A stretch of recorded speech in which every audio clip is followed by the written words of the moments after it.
How are you feeling today, by the way? Are you holed up there at home? Yeah, I'm in Oklahoma. I'm not traveling. I'm Got feeling it. good though. Is it a mandatory quarantine out there, or is it a suggested situation? Not mandatory. You go to the grocery store, that kind of deal. The essential things. But other than that, stay home. Bringing it over to your book here, it's an absolute page turner. It's a quick read. I don't think anyone can say otherwise. And please take that as a compliment. And Right. when I spoke with you last about 2 years ago, you were in an interesting position where you were working for multiple companies, you were looking at different proposals and all that. And the epilogue of the book kind of brings you up to speed on where you're at now. When Mm-hmm. did you know that you were going to AEW? What month or year did that actually start to come about? Golly. Let me see. This is 2020. We opened the doors in October of 19. It was long before. It was before that. I'm going to guess the end of somewhere in 2018. We talked. I met Tony. Here's the deal. I met Tony. I think I read in the book. Alex Marvez introduced Tony to me in Long Beach, California, during the New Japan Access TV doubleheader weekend. And at that time, I realized Tony was extremely intelligent, that he was had amazing recall for pro wrestling. And, he was quoting things I said and I did and all this stuff. So you knew that he was more than just a casual fan. Sure. And so we talked about, I gave him some names, some people that I thought would be good if he ever started a wrestling. We started talking about a wrestling company. And I didn't, at that time, look, I talked to a lot of guys over my career about they're going to start a wrestling company, want me to be a part of it, blah, blah, blah. And I don't think any of them ever materialized. But nonetheless, they also didn't have the financial backing that he's got. So that was a nice thing. So we talked about the business in general. So I guess in the late 2000, somewhere in that Long Beach area, whenever the hell that was when I started thinking more about this Tony Khan guy. Is he going to be able to do what he says he wants to do? And then in January, maybe December of 19, we started having more serious conversations with Tony and my agent, Barry Bloom, who also represents Jericho and Kenny Omega there. So Barry had skin in the game in that regard. So Barry negotiated a deal for me, 3-year deal, around the first of 2019. And then when my contract ended at the end of March of 2019, my contract ended before WrestleMania. Because Vince and I spoke, and he said, "Well, you're going to be leaving. I don't want you to leave, et cetera, et cetera. And, I really wanted you to work WrestleMania." But he never mentioned it to me. I said, "Well, the people that did your last contract should have been smarter. They should have had my contract in after WrestleMania instead of before. You never do that." And he agreed. I said, "Well, I'll give my word. You're not using me, and I can make more money and be used. It's a win-win, Vince. I'm back on the road. I'm back working. I got something to do. I got a destination. I can build my self-esteem back up. I lost the greatest thing in my life, and my wife, Jan. So why not?" And he still wanted me to stay. And so nonetheless, that's kind of where that happened. But the day after my contract ended, I signed my deal. When my contract ended with WWE, in 24 hours, I had a new contract signed, sealed, and delivered, and was on the payroll for AEW. And no regrets. Best move I've made since it's the best move I've made in my career since signing with Vince in '93. People who read the book closely will see that you don't hide from any of the facts, yet you always kind of take the high road in complimenting people. In other words, you're able to talk about negative situations, but in a positive light. Have you always been that way? I haven't. Big problem, Darren. Big problem. I have not always taken the high road. I've been combative. I've been attitudinal over the years, and I learned that from my father, who was that way big time, and Vince, guys like Ole Anderson, and of course the great Cowboy Bill Watts was not, it didn't give you that peaceful, easy feeling. The steel line from my favorite band. But yeah, I know I wasn't always that way because it was a self-defense mechanism. That's all it was, a self-defense mechanism. And it allowed me to cover up my insecurities a little bit. So yeah, this book is totally honest. And I didn't want to come off as a poor me. Oh, JR lost his wife, and he's 68. He's living alone. Poor JR. Wrong. I learned through gunfires and theoretically that I had to change the way I looked at a lot of things, and I did. And unfortunately, my wife's untimely death made that happen. It made me stop and think. You're not going to change history if you continue to do the same things. How can you continue to do the same things in your life and expect to be a change? You can't. It's not going to happen. So all the things that happened to me, whether it be illness, job issues, philosophical issues at work with the most powerful man in the history of my genre, and then, of course, losing my wife, there's still got to be a way to come out on the other side and where you could actually see the sunshine. It took me a long time to see the sunshine, but that was what I did. I tell people that I don't have any room in my carry-on for any more negatives. There's no room. And a lot of my buddies that I used to see on a regular basis, generally at the bar for happy hour, I don't see them as much anymore. Instead of going 2 or 3 days a week, I might go 1 or 2 days a month. But that was important for me to separate from and gravitate to more positive people or more positive entities. So that's kind of that's where I was with that deal, man. I had to change there, and I had to change. And I'd almost let myself get too far. And I know that if I had not changed and I had not gotten healthier with my self-medicating and some of that crap, that I probably would be dead by now. And she and I always talked that I would be the first to go because I was a former smoker and I was overweight and I was this and that and I was older. So, that was kind of where that was, man. I just, I had to change. But I was concerned, is it possible for me to change? Can I, at this stage of my life, can we 60-plus-year-old people change? Can old dogs really learn new tricks? Am I so set in my ways that I'm not willing to change? So the first thing about getting your life better, especially in today's crazy times, is be willing to change and be willing to compromise. Be willing to change what you do for the better. So that's kind of what I've done, man. I've tried to, and the Tony Khan friendship and him hiring me was a blessing. Because I don't know that I could have done another year like 2018. I was losing. I was indifferent to so many things, including my own health, including me. And so I don't know. I had to change, and I fought, and I worked through it, and I thought about it. I prayed occasionally. I'm not a real religious guy. I believe in a higher power, but I'm not going to travel that road. But I had to do new things there, and I had to get new motivation, a new foundation. I had to rebuild the foundation of my life, and that's what we can all do. It's not impossible.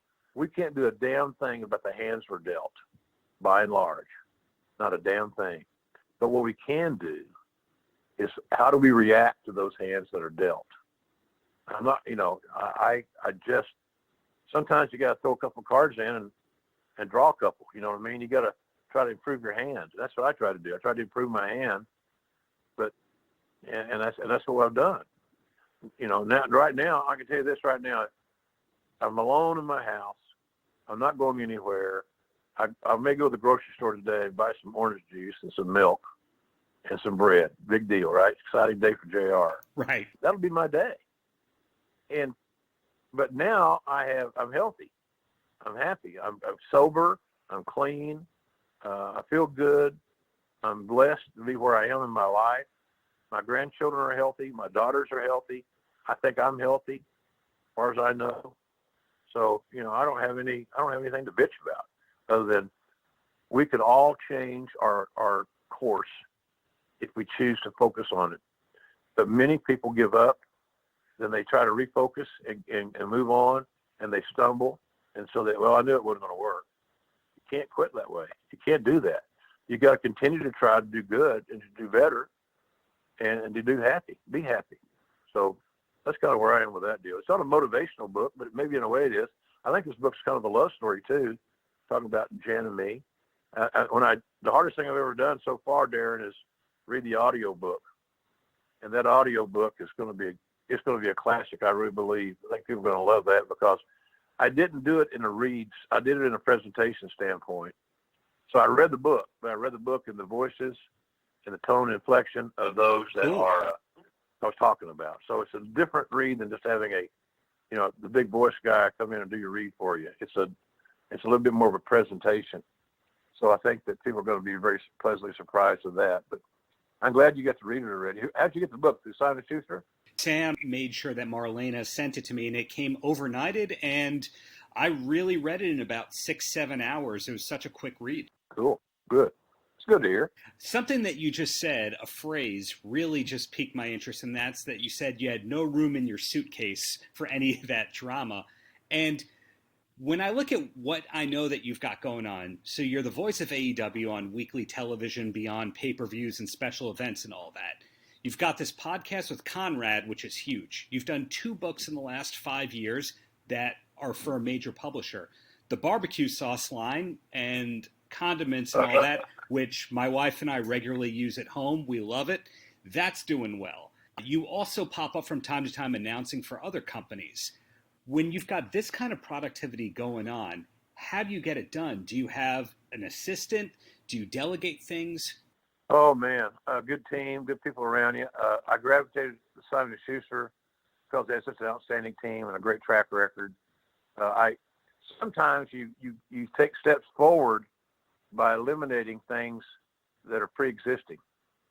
So, one of the buzzwords we hear now a lot is the pre-existing conditions and, that type deal. Well, my pre-existing condition was hanging around some people that probably that I shouldn't have been doing, that didn't have the motivation to drive, the positivity to do their life in a more positive presentation. I'm pretty anal. I'm pretty organized. There's guys. Sam Ford at Simon & Schuster has been a big benefit. My number one guy that helps me at AEW and with my appearances and all those things is Raphael Morphy, Morffi. Raphael Morphy. He's a New York City guy.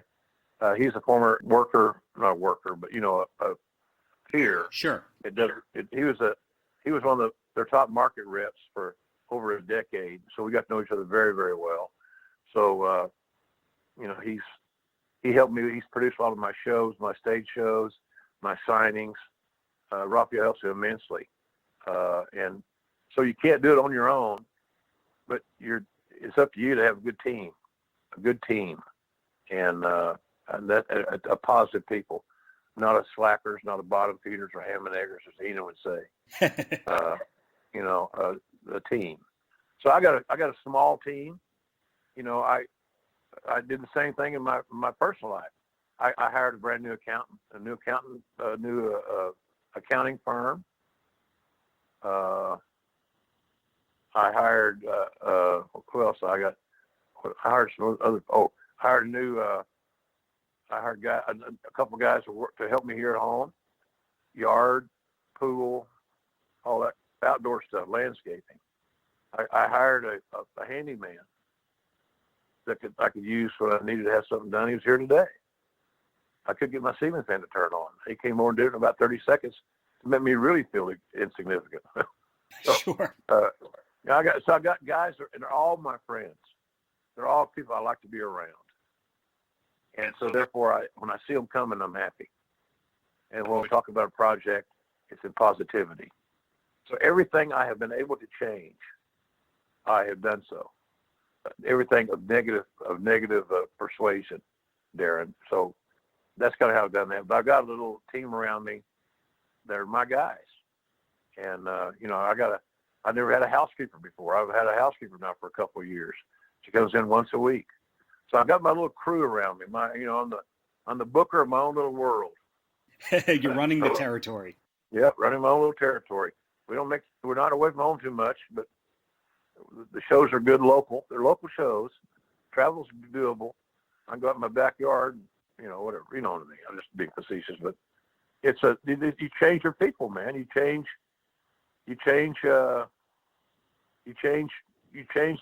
the players. If your locker room's not healthy, you work on that deal type thing. So I don't know. I am busy. Working with Conrad's been another blessing. Between Tony Khan and Conrad Thompson, I've got a renewed spirit as it relates to pro wrestling. And so I owe those guys. I owe them my best work. I owe them my loyalty. I owe them my professionalism. I owe them my positivity. And I think that's what we're getting. That's where we are. So that's helped me a lot, Darren, on that deal. Just how I approach things. I used to be the kind of guy that if a problem came across my radar, I felt hell-bent to solve it. All the while now I realize that some of these problems that come across our individual radars we cannot solve. They're not our issues to solve. We don't have the ability to solve them. Some of you like right now getting frustrated with this crazy virus. Well, it's kind of in vain, isn't it? We don't even know what the future holds. So why are we going to get excited in a negative way, negativity on this matter when we know we can't take care of it? We can't solve it. But a lot of people in our world, in our life, are very they have no issues about being that person that's going to solve all the world's problems. I realize I can't do that, and I'm stopped trying. Now, do I have empathy? Am I interested? Do I want to help the common cause? I want to help people? Absolutely. But I got to realize I can't feed every kid in the world. I can feed my share. I can help. I can't fund the Cauliflower Alley Club that helps old, wrestlers that are in need. Right. But I can contribute to them. I can be a member. I can donate money and things of that nature, do my share. So I'm doing a lot more of that. There's a lot of the wrestlers that are down their luck. I contribute to a lot of GoFundMes and things like that. It makes me feel better. It makes me feel good. I hope they appreciate it. Sometimes they actually even say thank you. More often than not, they don't. It's almost like they're entitled. I'm just a friend. I'm somebody in the business. I want to help you. And I'm not looking for your thank you. I just want to help you. And how it goes from there is up to you. Well, do you have time for two more quick questions, or are you pressed for time? Yeah, I'm good. Okay, great. The first thing I want to know is an old saying that you've relayed a lot over the years is that if you make it out of the wrestling business with friends to fill up 5 fingers, is that kind of line, you're a lucky man. And it seems like there's just dozens of people related to wrestling that you're regularly in touch with. So is there a way to kind of update that slogan so it's more applicable to your life, or do you still just feel like, well, the 4 to 5 friends is it? I still think it's applicable that if you have 4 or 5 really, really good, reliable friends that are from the wrestling business, you're probably fortunate. And that's kind of where I am. My list, my circle is tightened. It's not expanded in this new attitude. It's tightened because I don't want to get hurt. I don't want to get my heart broken again. I need my heart to heal a little bit right now, Darren. I don't need to be, I don't need to get involved in a situation of people that we're going to have negative experiences. It's not worth it. It's not worth it whatsoever. When you live by the motto that our tomorrows are never guaranteed, it makes you think about a lot of things. I can't do anything about what happened yesterday but study it, memorize it if I want, learn from it. I don't know that I'm going to be here tomorrow, and neither do you or anybody else. But I can tell you that what I can do about it, something about, and that is today. Today. So that's where I started focusing on todays. My todays are a lot more important than my yesterdays.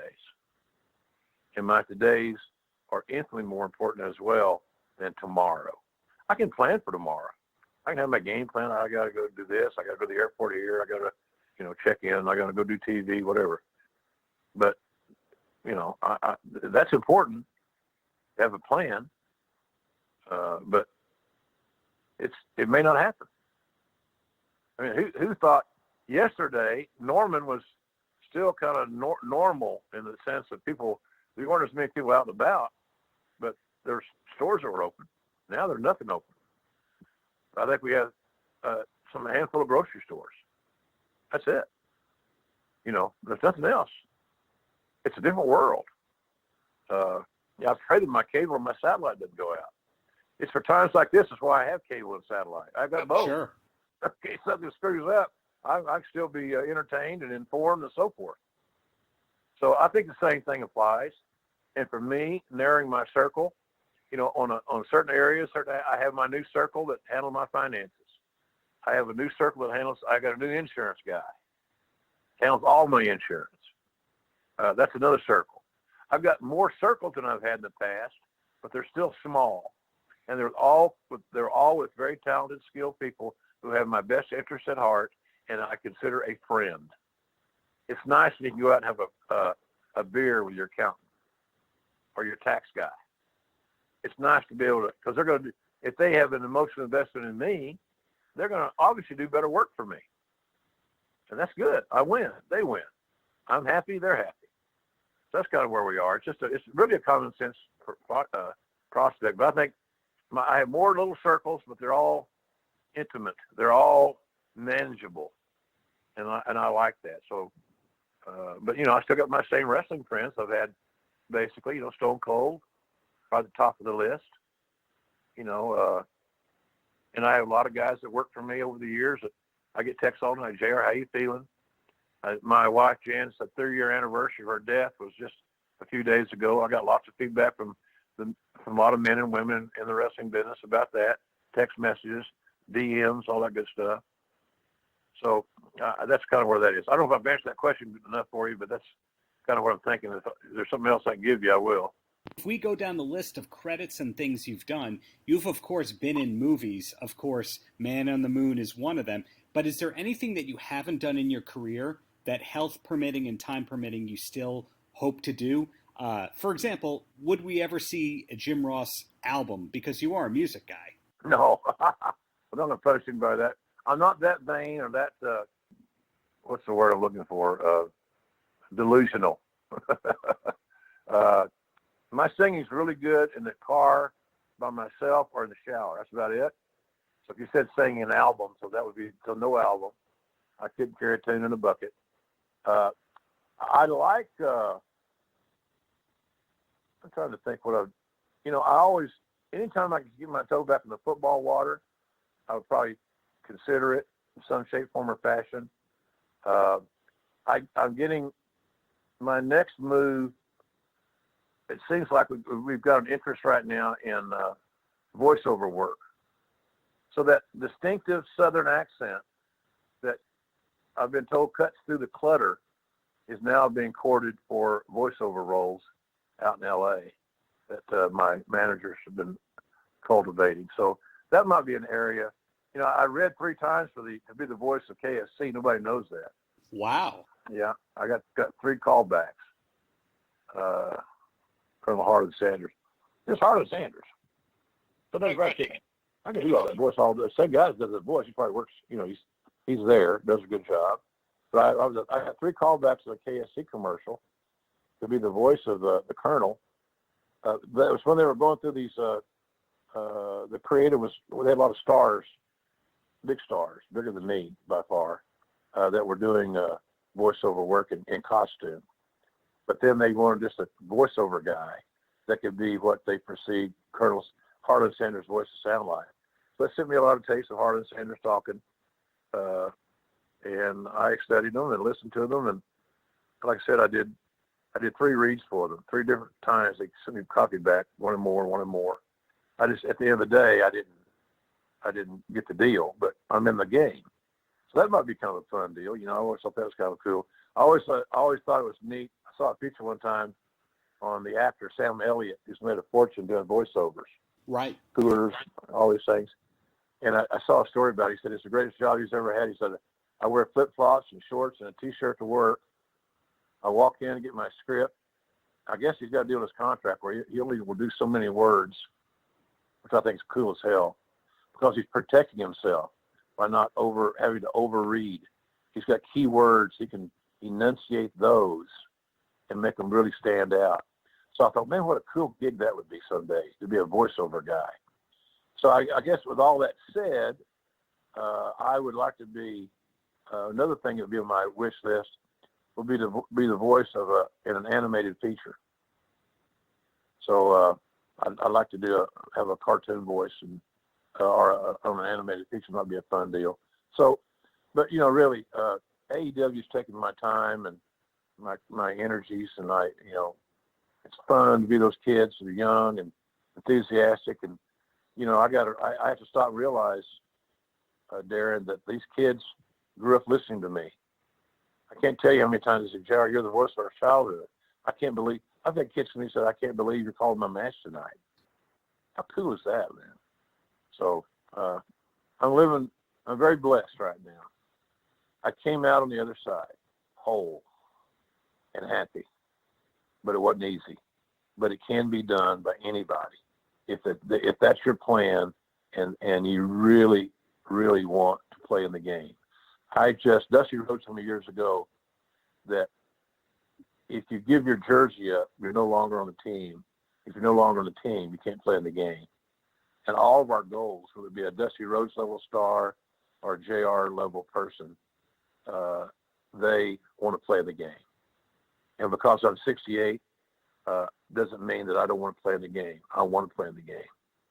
And so that's what we're doing right now. And as long as I'm allowed to, as long as I can still get the job done, I'm going to continue to do so. And when folks read this book, they're going to see why. I'm in love with what I do. I'm in love with what it's meant to me. I'm in love with all the things that it has enabled me to do, including meet, marry, and love my wife, because she became this major wrestling fan. It's awesome.